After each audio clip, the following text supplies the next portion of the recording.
গর্তের ভিতর থেকে মুখ বার করছিল একটি ইঁদুর। অনেকক্ষণ ধরে সেদিকে নজর রাখছিল কোয়েত।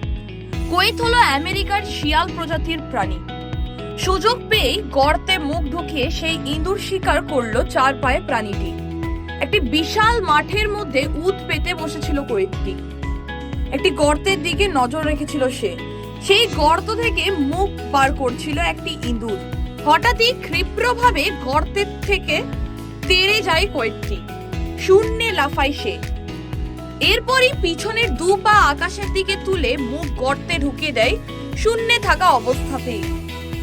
মুখে করে টান মেরে বার করে আনে ইঁদুরটিকে। সেই ভিডিও প্রকাশে এসেছে সমাজ মাধ্যমে। ভিডিওটি নেচার ইজ মেটাল নামে ইনস্টাগ্রাম অ্যাকাউন্ট থেকে পোস্ট করা হয়েছে।